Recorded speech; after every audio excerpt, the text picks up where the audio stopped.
Hello, Werner.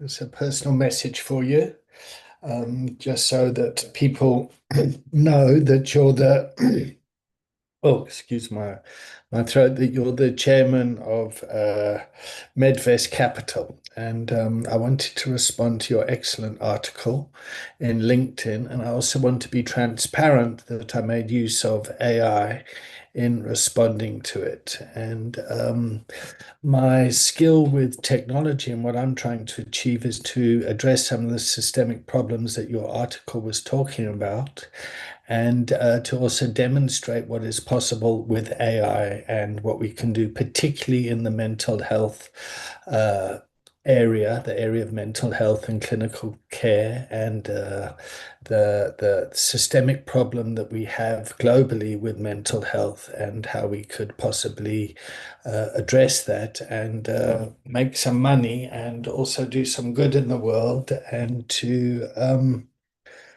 yeah, make the world a better place for our grandchildren.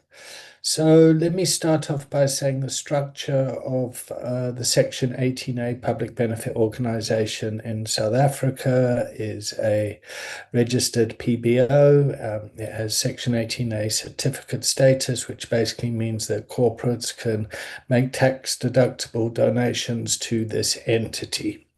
And the entity has three objectives: to train people, empower individuals to improve treatment outcomes. And our training is structured in a way that people can take lived experience, which is somebody like me that has experience with recovery and mental health recovery, and to use that experience to improve treatment outcomes by sharing my story in a professional way. So by building rapport with patients and the families, they can have better relationships within the systems that they work with. So whether that be the doctors, psychologists, OTs, hospitals, the administration, part of the hospital, to really kind of look at building a system there that empowers the individual to take responsibility for their recovery. And so that's what the training is about. And people can come in with no experience, no academic background, and the training can be structured to empower them to make a difference within their communities. And South Africa being a very diverse country, having 11 official languages, this is a challenge that I believe that by combining, well, not that I believe, that I've proven by combining technology, we can address some of the diverse challenges that we face in South Africa as a nation. So in the mental health world, a lot of treatment is westernized psychology and delivered in English, and English is the fourth language in South Africa. So it's Zulu, Xhosa, and then Afrikaans. So how do you take Western concepts and wisdom and then bring that into an African context where the context is very different? And actually, what we should be doing is coming up with an African solution for a global problem, and the philosophy of Ubuntu. Now, if we now move to technology, there's something called open source technology, which there's an open source platform called Ubuntu, which basically is a free software that runs on lots of servers around the world that has built the internet. And that open source philosophy of sharing things to do good is something that I personally subscribe to. So let's move on now to the next part of the our mission, is to empower people. So we empower individuals to go off and then to improve treatment outcomes. So if I look at my ring here, which Natasha made, let's see if I can get that. That's our I can't get let me take the bloody thing off. So here's our logo, which Natasha, my daughter, made. And it's surrounded here, which is the ring, which is the feminine side of things, which is kind of creating a container is what we talk about. And in the center, I've got my three sons, Jack, Sam, and Luca, but they also symbolize us training, empowering, and treatment outcomes. Yep. So if I put this ring on, it's on my right hand, I'm empowered now to go out and do work around that area. So I'm aligning myself, my body, my mind with my body to go out into the community, and that sits in the biopsychosocial model. So the biopsychosocial model is when someone gets into recovery, they need to heal their body, the biology. So they need to be detoxed from the alcohol or the substances that they're using or whatever the behavior is, and people often go into hospital or a clinical environment for that. Now, what happens from there is people then go into a hospital or a treatment center like the clinic I have in Johannesburg. They do very well in treatment. They're educated around the psychology of how to live in a culture of recovery, yeah, or a culture of resilience. The trouble is they go back to the environments that caused the problem in the first place. So the social component is the next thing that needs to be addressed. So you can take someone out of a polluted fish bowl, send them off somewhere to a clean water fish bowl, they get well, and then you send them back to the polluted water. And what we need to do as leaders is to clean up the fishbowl that people are in. And this is where we use coaching and what we're trying to do by creating recovery capital and using technology for this.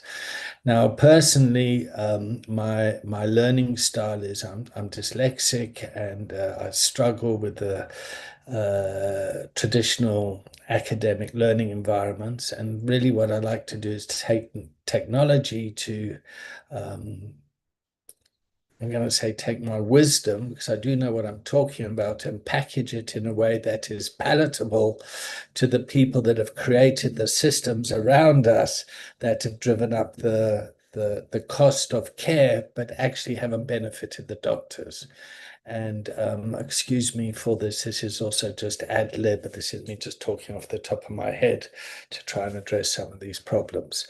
And so if we look at content that is created using AI, which I use to respond to your post, people can come in and say, yeah, but that was AI that was used to create that. Now, the challenge with that is, as a new technology is coming out, people would think like it will be, it reminds me of when calculators came into school, or when the fax machine came in, or when email came in.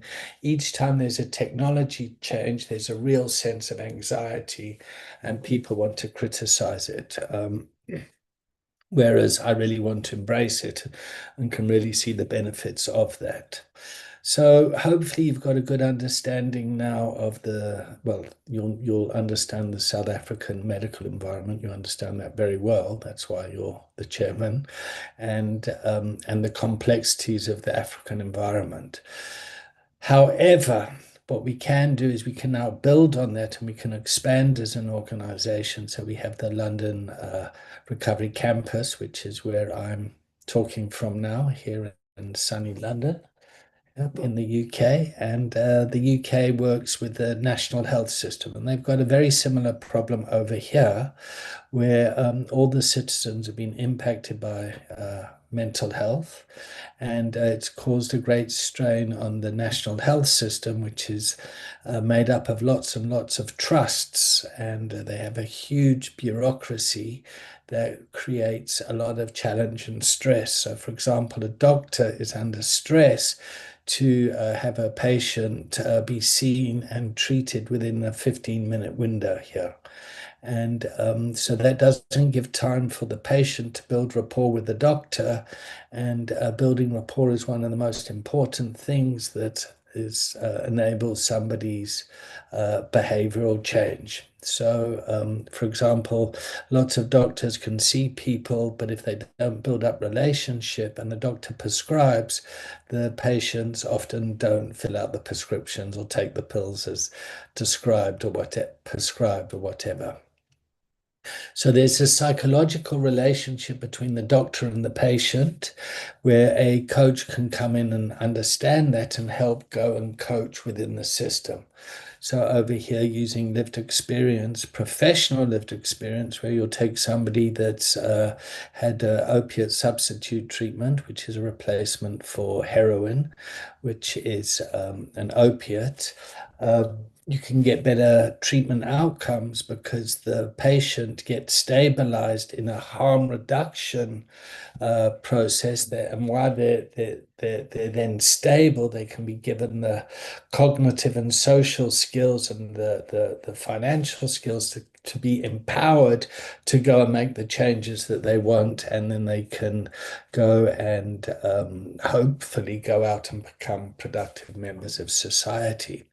The challenge with that system, though, is a lot of people get caught in the prescribing services, and then they then become a burden on the system because they are not moving on to do better things. So it's like housing lots of people using prescribing services, which actually doesn't teach people on how to live a life out of the 1 hour of treatment. So we've got what's called the 167 project here, which was been put together with myself and the senior commissioner here to help create communities that fill up the other 167 hours of a week. So one person will go and see a prescriber for 1 hour, but then you've got the other 167 hours.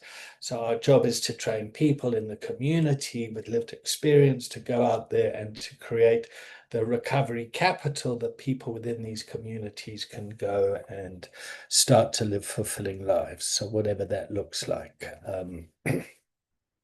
So that's what we're doing over here in the UK, and again we're using technology to onboard people, and the way that we do that is we have we sit on top of a Google platform, and we use Gmail and Google services and Gemini as a AI platform, because what we can do there is we can ring fence everything and bring the data and the knowledge together in ring fence in an environment, and have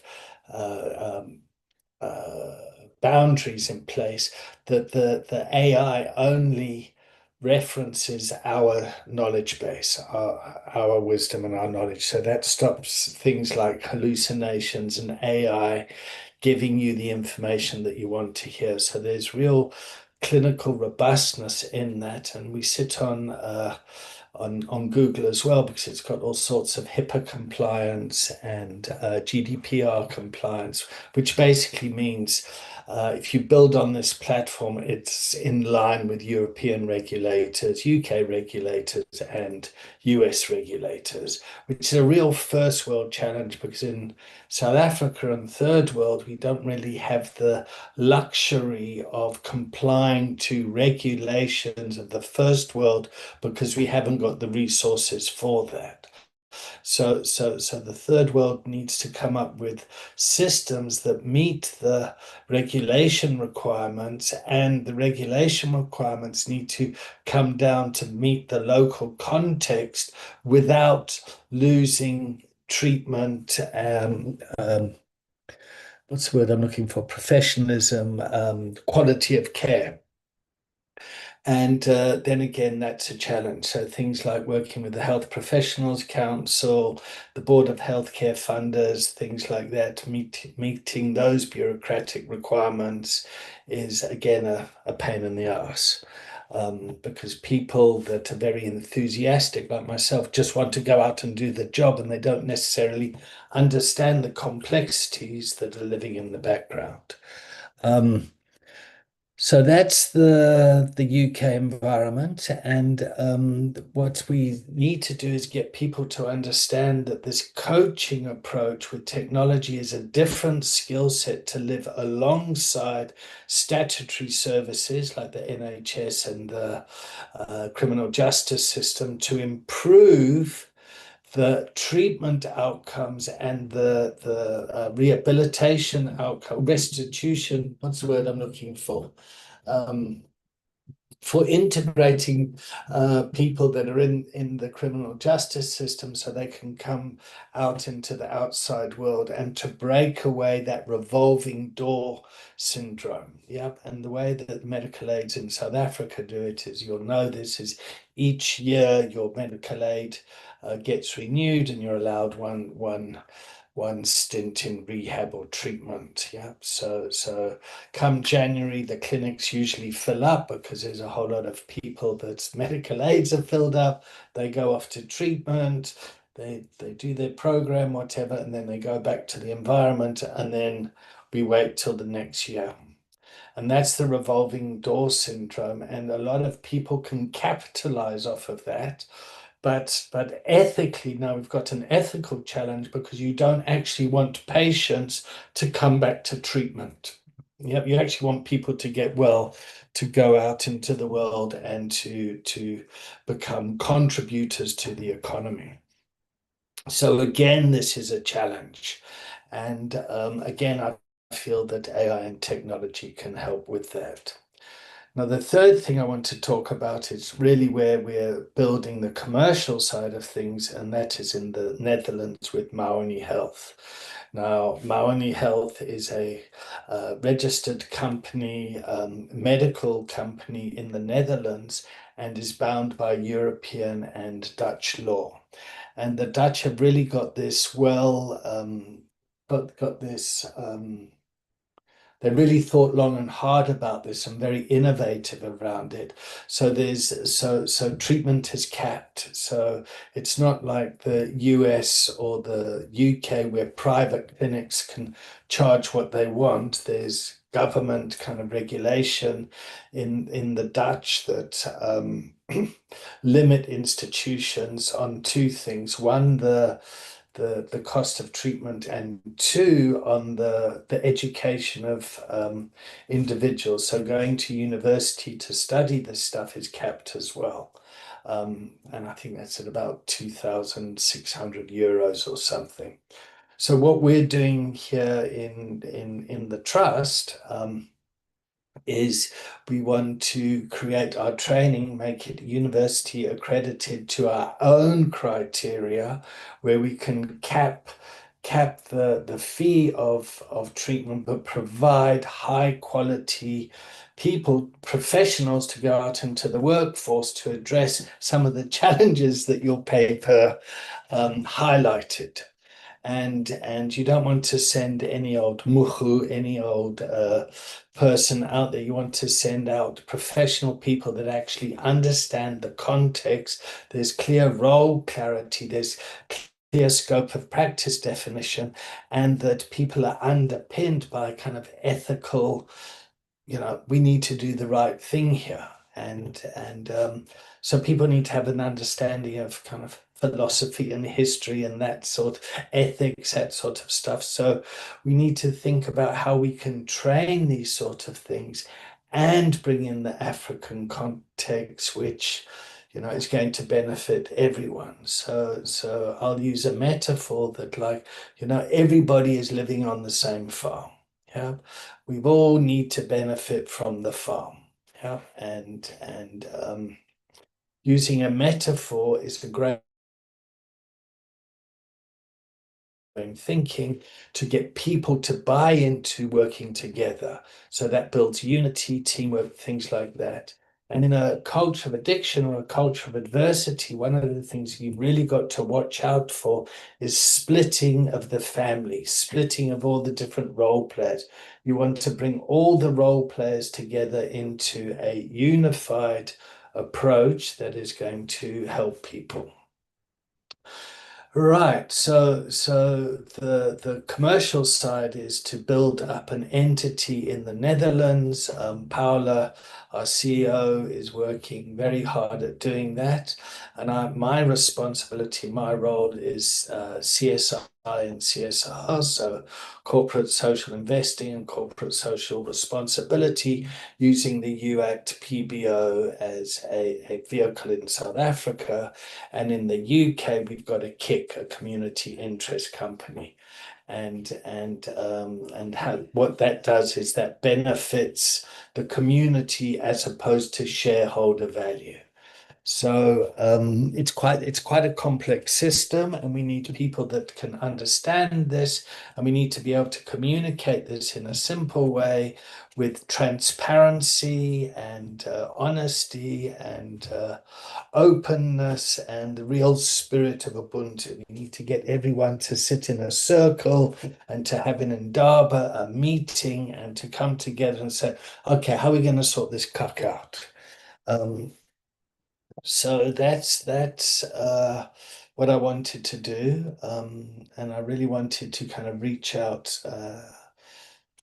transparently and authentically, and yeah, honestly, and yeah. So, and I don't want to deny that I use technology to help me achieve what it is that I feel that really drives my passion and purpose in life and what I want to do.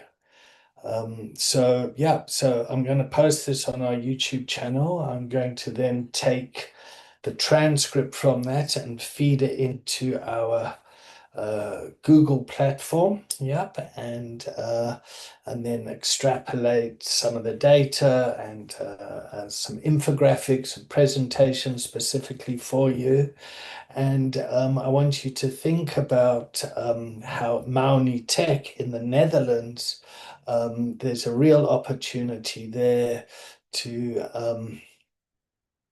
jump on board in coming up with a solution to this global problem. And the best bit of business advice I ever got was um, don't do business with anyone you don't want to have lunch with. And I love having lunch with you. So hopefully, thanks for watching. Sorry for going on and on and on, but the post will be up there. It'll be on the platform, and yeah, and also if you don't watch it, that's okay too. Bye bye.